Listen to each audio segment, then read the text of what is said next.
It's not work. It is very inspiring, and we'll be going on my taxes. Yeah, so. that's what I say, that it's not work when I'm sitting in here playing video games and I hear Christina struggling with the kids outside. It's like, shut up! I'm trying to beat Spider-Man. You keep it down out there. Trying to finally finish Spider-Man. Is it recording yet? Yeah. Is my phone? Yeah. Hey, this is Remember the Times podcast. I'm Mitch. This is AJ. Hello, everybody. Welcome to episode 11. We are currently in taking you all the way back to October 2003 of our journey as musicians here. So, for everyone that's been following us, this podcast it's based off of my list of, so I have a list of every show I've ever played in order. He has non-diagnosed OCD. Right. Chronological from 1999 until now. Me and Mitch have been bandmates since 2001.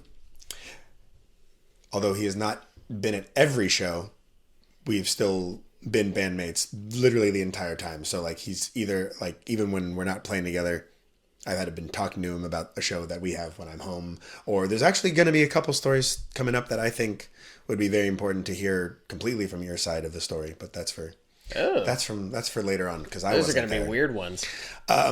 Yeah, but they're important to the story of those ones. I was actually told that I wouldn't have to do any work for this. Yeah. Well, you won't have. You can just you can wing it. You can wing it. God. Yeah, don't worry about it. But obviously, what I'm best at. So this is one of those ones that Mitch was not. He did not play with me at. But we're gonna. Before I get into it, I made a list here. A couple episodes ago, we talked about one of the times that I've laughed the hardest, and I made a list of the 4 times that I've seen Mitch laugh, I think the hardest in my entire life. Number 1 is at the wedding singer. The part with the... She said she doesn't dance with losers. We were watching that in my house, and I don't know what got you, but you were just crying for 15 minutes. To this day, that single scene still cracks me up. Just a little freckly kid. I asked her to dance. She said she doesn't dance with losers. That probably speaks to something deeply emotional within me. You were in just tears. All right, that's number 1.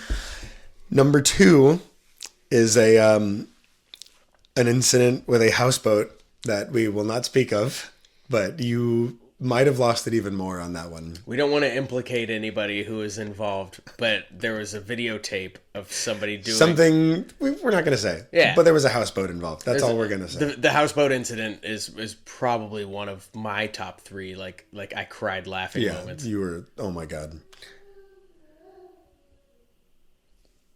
That's Waylon. Don't worry about him. Number 3, another wedding singer moment.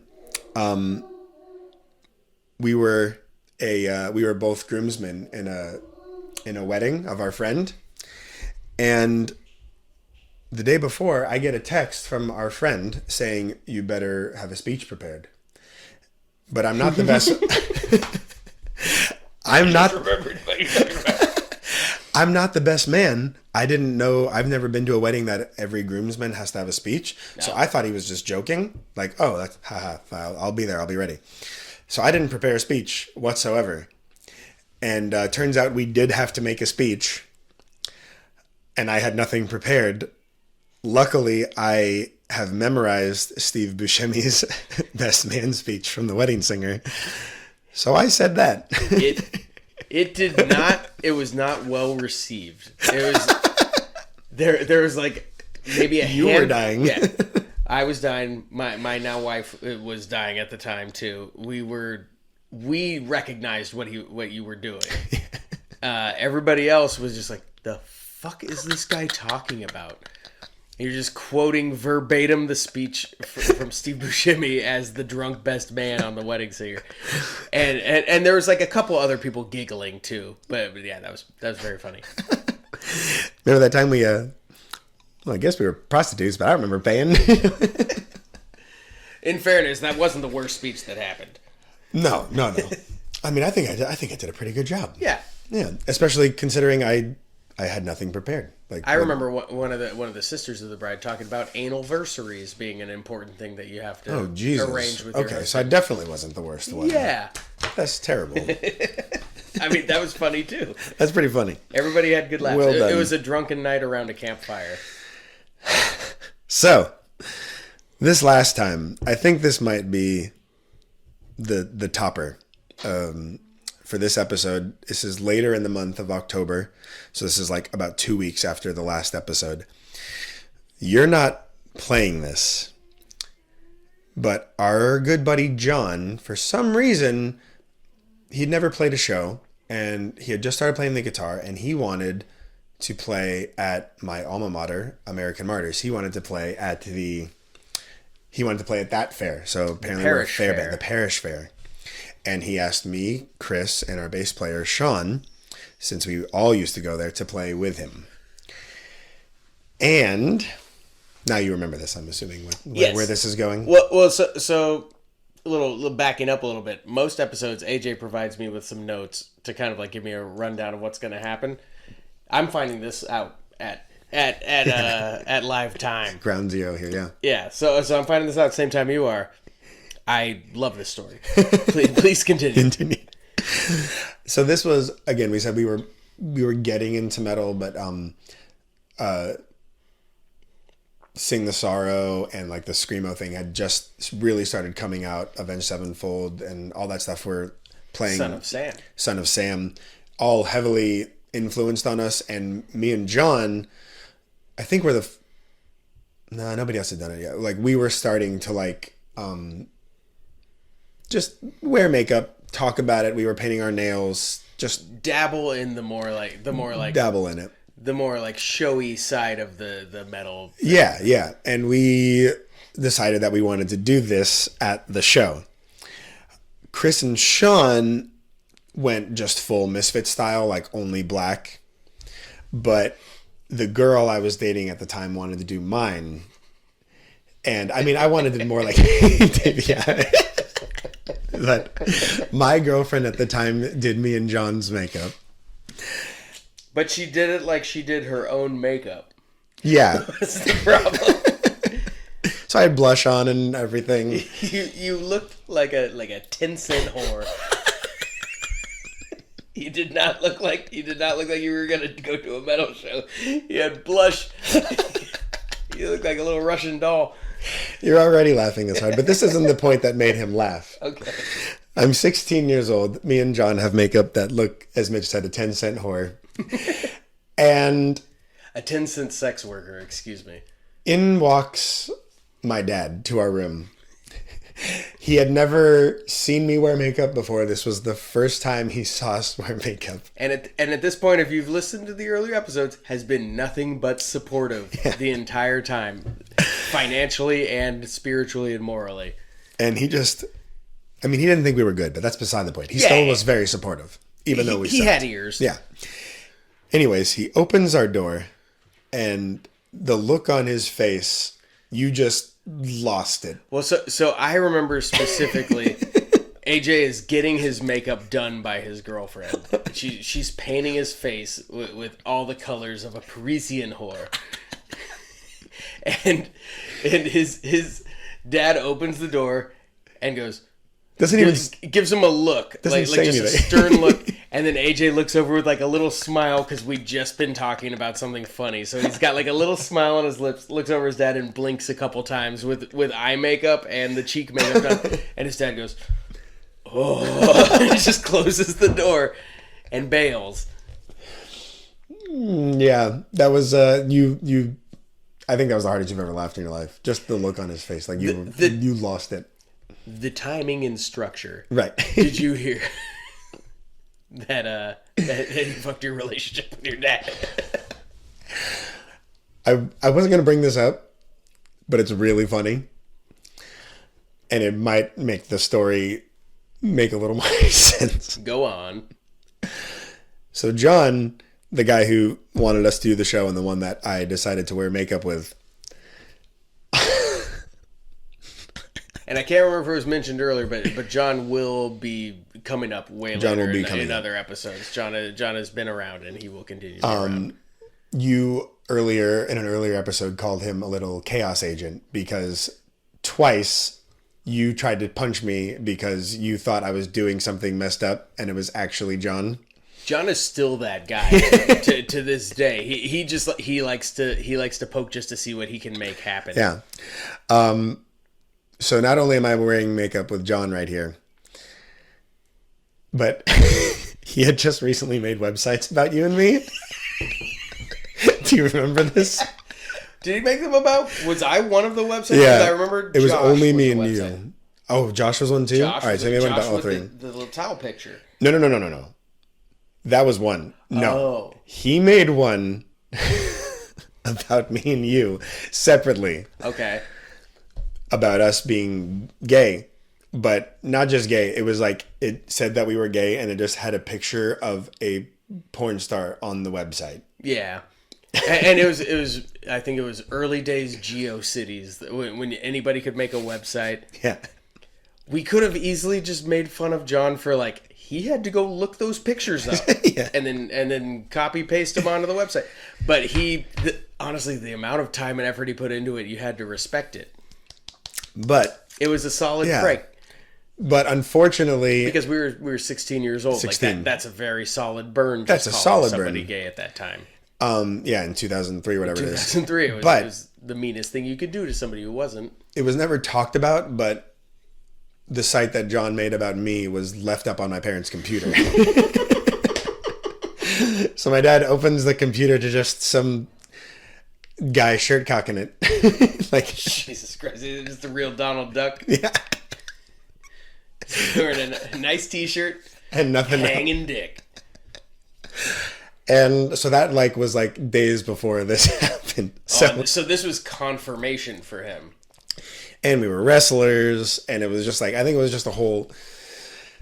In his defense, I think it took him a minute, but I think by the next year he said he was mad because I wasn't doing my homework and I was also trying to do all this stuff. To be fair, I did not do my homework. If you got time to be gay, you got time to be doing your algebra homework. By my senior year, I was getting nail polish in my stocking and stuff. So I think that was his That's nice. That was his that's him going hey, fucking sorry about how it was earlier.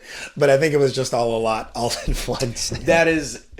I mean, being he's an Italian dad from the Bronx in 2003, who's been raising you to be a basketball star his entire life, and it's all right, he likes playing music, but ultimately he's gonna fall into his basketball roots. Yeah, and it's oh, what is this website that's just open on our only computer in the entire house? I was avidly trying to wear my hair long. I had started wearing makeup and then here's the website and all of a sudden he just sees me in makeup with another guy and I think he just it wasn't metal makeup. I can't reiterate it enough. You were painted.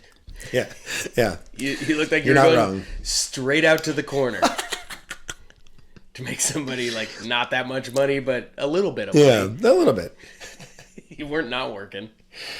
And so we sauntered on over to the Catholic school fairgrounds in our makeup. Jesus Christ. To play in front of the K through 8 and all of their parents. So I went to this parish fair last year. Oh, you did? Yeah. So you went this time, 2023. Yeah. I went to this parish fair. Okay. And they had, there's a bunch of cute little kids that are all doing Irish jig dancing and stuff. Right, yeah. And there's a girl came up, played acoustic guitar, kind of Taylor Swifty style. Okay. And it's very conservative, family oriented fun. It's background music unless you're the parent of the kid who's playing. Yes.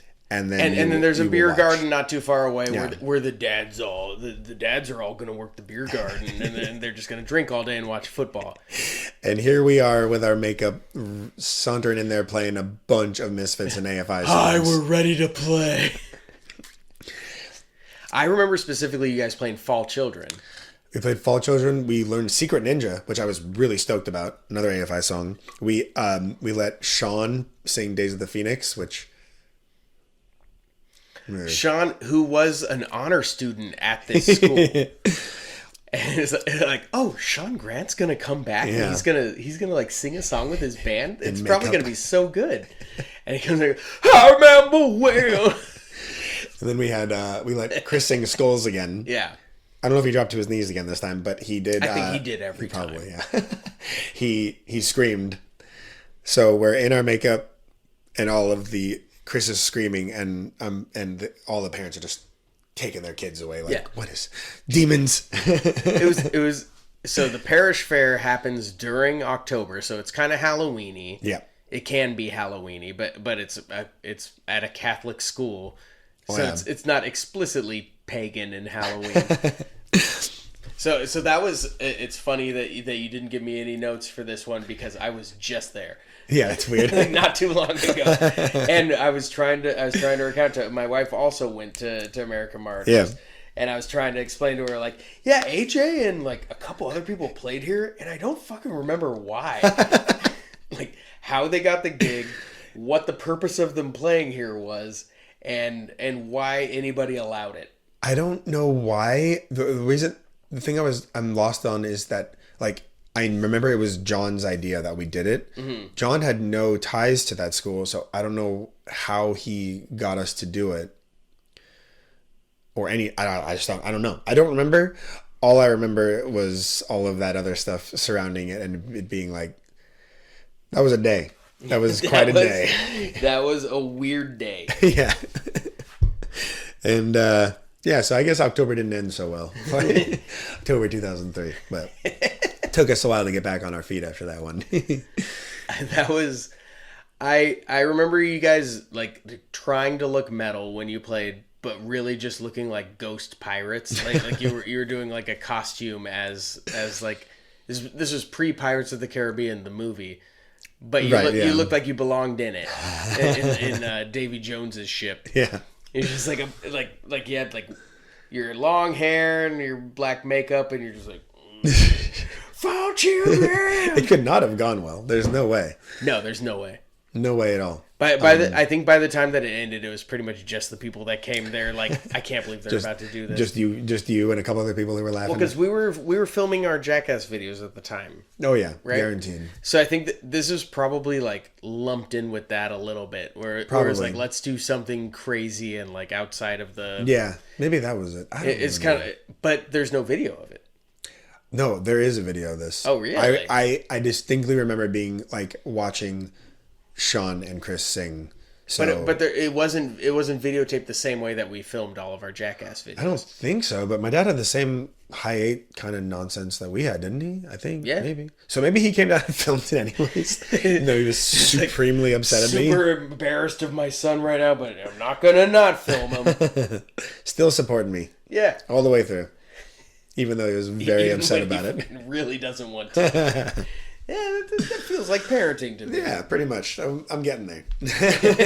Starting to understand it a little bit more in your old age. I think I just, like, I always felt like when we were doing whatever we were doing that I will not say, we did a lot of things in high school.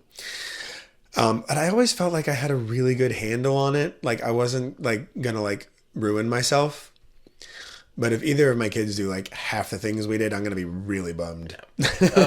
I like to think of my time then as training wheels for now, where it's like I can spot you if you're trying to know what you're doing. Yeah, you think I don't know what you're doing? I smell it on you. I did it myself. I'm pretty sure you're not going to think up half the stuff that we did, so I got a leg up on you. But they're all probably going to be like digital vape shrooms or something. Who knows? There's so many. Okay, even like this was even like 10 years ago. I remember I was still working at a restaurant at the time, and these kids came in talking about dabs. Like that wasn't even a thing when we were in high school. Like they're inventing a lot of new stuff. well, when we got legalized, like more or less nationally, most states, they started being able to study it more like legitimately, and I think that means that they were able to put more technology towards figure it out. So they're getting it to a point where they're like, hey, this is a wax that is 1000% THC, and it's like, you don't need that, man. Like, just plug it off the plant, smoke it into your brain, dude. You're gonna do the same thing. You're not gonna overdose, but you might break your brain. You might shatter your consciousness. This isn't a music story, but we can end on this one. Do you remember the time that Have any of these been music stories? I mean, today there was this kind of. This is about 4 years in the future, but I came as close as you possibly could on overdosing on weed. I think that's the last time I ever did anything. We'll end with this one. I'm sorry, Mom and Dad. We were going up to Big Bear to ski. That's right. And you brought weed brownies. And I have a really big sweet tooth. And I ate 9 of them. And I slept for 24 hours straight. I'd missed the entire trip. I paid to lie on the floor. That's not an for overdose. 24 you hours. Just had a really good nap. That was the worst day ever. I don't remember anything. How much would you pay to have a 24-hour nap now as an adult? You know, you could just go to a dispensary and buy that nap if you want to. I have not. I don't think I've slept since then, really. So that was shortly after we started touring. You figured out the secret. Yeah. And then 9. and then you just fucking stopped doing it. 9 weed brownies. Well, I did not feel good. That wasn't good. I felt horrible. That's a bunch of weed brownies. I felt really bad. And I remember he was making them potent at the time. It's my old roommate. Yeah. I remember James was like mad at me. He's like, James wouldn't have been mad, me, dude. He would just been disappointed. I couldn't even watch South Park. I literally just lied in the living room for 24 hours. Too stoned to watch South Park. You guys went off and skied, and I did not leave my head off the ground. I could not move. Well, there was a year later where I wanted to get high off of nutmeg. I remember that. I Googled it on the internet, and I was like, oh, you can get high on nutmeg? Googled it later in life, and it was like, oh, you can also die from eating straight up nutmeg. You looked really high, but you weren't. Looked really high, felt nothing. That was dumb. Yeah, we did a bunch of stupid shit, which we will cover in future episodes. Yeah. Thank you guys for sticking with us through our old man corner as we just talk about how the world's changed since we were kids. Back in my day, we actually are on 20 years ago now. Wow. Yeah. And that's not even that long. Yeah. 20 years exactly. 20 years ago is only like 5 years ago. We're going to finish up next episode. We will be finishing up 2003 and things really take off for us. This was like the beginning of our ascent, I think, a little bit. If we even had one. This is my villain era hashtag. I think once we were able to start like actually going out and doing things kind of on our own, because up until now, like all the episodes we've been getting escorted to them by parents and stuff. Started driving. I'm wearing makeup from here on out. Oh, he is now wearing makeup and he's not looking back. All the good things happen from here on out. But yeah, that was our that's episode 11. And yeah. We need to think of how do we sign off? We gotta do something. Well, so I was just thinking that I would just say, all right, sluts. No, I don't have a good sign off yet. All right. Make sure you like and subscribe and share and do all the things. Remember the Times podcast? We're also on the TikToks if it hasn't gotten shut down, and Instagram, and yeah, that's. I think we're gonna be on Telegram and WhatsApp, and I don't know, man. We'll figure it out. Probably by like episode 15 or 16, we'll have like a solid sign off. Hey, do you have an idea for a sign off for the Remember the Times podcast? Make sure to send it into rememberthetimespodcast@gmail.com. And you can be one of the many emails that we receive. And send us money, too. Mitch gets money all the time for feet pictures. Yes. I will send you pictures of my feet for money. They're not great feet, but they're mine. Mitch is really drunk, so we're going to sign off now. Hammered. Goodbye, everybody.